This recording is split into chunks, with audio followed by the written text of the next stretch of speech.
Good morning. Penny is pulling me. Sorry, cameraman, hold the camera still, okay? Penny is pulling me at like the fastest I can walk in flip-flops in wet grass, okay? My feet are slipping and sliding all in my sandals because they're wet. I said, you need to slow down. I don't know where you think you're going in such a hurry, but I'm not down with it, okay? I should have worn my Crocs and socks, but I didn't really know the grass was gonna be wet. We did have about, I don't know, 3 seconds of rain last night. I think it rained longer than that, but we didn't have much. But it was enough, apparently. Well, plus she has a sprinkler system, so maybe that's why it's wet. I don't know, but it doesn't matter. I just needed her to slow down. Okay, good morning. Happy Thursday. How is everyone? Office day, yay. I'm so excited, and I just can't hide it. No. I'll be back, okay? Hi, it's me again, and here comes the plane. It's 87% humidity, so it's kind of like, really? You're the slowest moving plane ever. It's kind of like breathing through a straw when it's this humid. That's maybe perhaps why I might breathe. I just have to breathe. I tried going without breathing one time in a video, and it didn't work because I collapsed on the floor. This lady said I was breathing too hard, so I tried. I'm just kidding, y'all. It's just meant to be, it's just meant to be funny. Hi, it's me again. Hopefully there will be no more cuts, and I can just talk freely amongst me and my friends in the car. Speaking of my friends in the car, by the way, I have to leave tweezers in my car because apparently this is the best location to see that one white hair that sticks out right there. I mean, there's some other ones, but that's the one. It's just white, and I can feel it. I can feel it, but I can never find it. But when I get in the car, I can see it. Did y'all want to know all that? Probably not. Okay, so as all good stories go, I came out to go walk Penny last night to drive her over to the church, and here come the girls. And I said, y'all can go with me, but we're not playing, because they have a playground over there. I said, we're not playing because it is 98 degrees and Tracy's hot, okay? Little Phoenix says, I don't know why everybody's complaining because it's hot out here. It's not hot. And I'm like, bye, Penny. I love you. Have a good day. Mommy will be back, okay? Do y'all do that when you leave your dogs? Anywho, I'm like, child, when I was 6, I don't think I got hot either. But when you're pushing up on 60, it's a different story altogether, sister, because you feel like that heat starts in your gut. I was gonna say bowels, but that's a disgusting word. It starts in your gut, and it just starts growing, and it also it also starts in your hair, and I feel like my head's on fire, and I gotta go get a haircut. And then it starts moving down, and then they meet, and you feel like you're gonna explode, okay? Explode.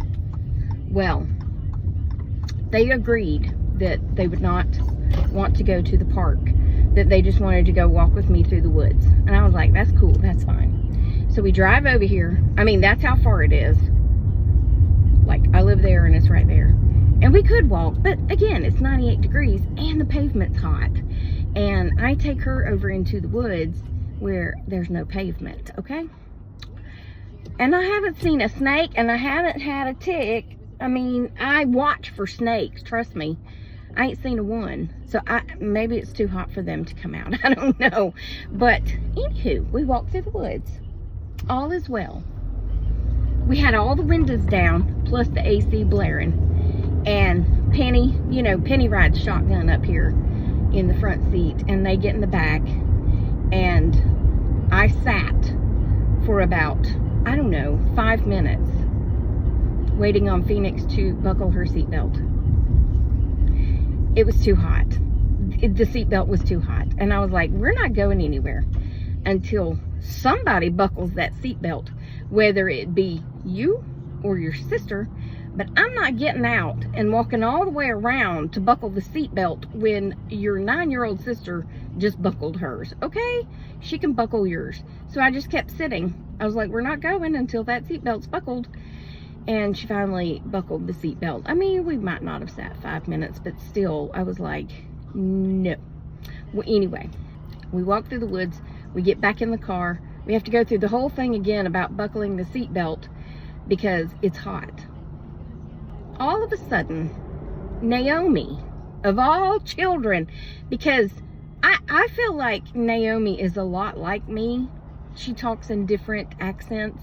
I mean, just for no reason. She'll just start talking with a British accent or an Indian accent because, you know, her dad is Indian from Trinidad, and a real southern country. I mean, she's really a funny kid. Well, all of a sudden, she starts screaming bloody murder while Phoenix is yelling, bug, bug, bug. And I'm like, huh? I'm sitting up here like, huh? What? It's a bug. It's a big bug. And she is crawling. I mean, I jokingly said she crawled on top of the car. She didn't crawl on top of the car, but there is a fold down between the seats back there where you can put your drink cups. And I have that down because when I put my little rolly cart back there, it keeps it from rolling all over the place or dumping over. And she was on it, screaming bloody murder. I was like, okay. I take my seatbelt off. I put it in park. Because, I mean, everybody was buckled in and we were about to start rolling. And I had already started backing when she started screaming. So I put it in park and I go around and I open the door. And I have a sunshade. My seats have nets on the back of them for storage. And the sunshade is down in that net. And the bug was on the sunshade. What kind of bug was it? I have no idea. It looked like a stink bug on steroids, okay? I mean, because stink bugs are not that big. They're about that big. They're little prehistoric looking bugs, and you don't want to kill them in the house because, I mean, you might as well kill a skunk in your house as bad as they smell. Maybe the volume of the skunk might be worse. You know what I'm saying? Let's not talk about killing skunks. But anyway, I pulled that out and I shook it and the bug flew. And all was well. And Naomi got back in her seat and buckled up. And I was like, well, don't I feel like the hero because I shook a bug out of the car. I never thought that was going to be the way that I claimed heroin status. What? You know, I don't like that the drug is called heroin because the female version of heroin is heroin. I mean, hero is heroin. We also found this. I think it's a hawk. I don't know. Tell me why. Tell me why Phoenix was putting it in her mouth. I said, don't do that. And then Naomi was saying, well, it's not real. I said, oh no, it's real. It's an actual quill that they used to write with, but it's an actual quill. I mean, it is an actual feather. I just found it in the car when I got in the car, so that's where they left it. Okay, well, when we get back from there, I told them to go home because it wasn't time yet. I said, go home. I still have things to do. Come back at 7. And they did. They were good.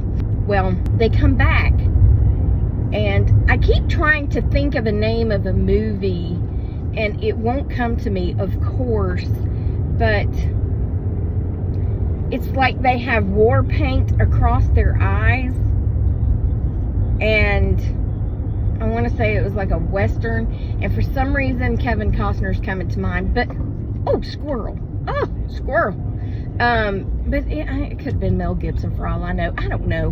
But anyway, war paint is the only part of that story that reminds me of a movie, or reminds me of it, whatever.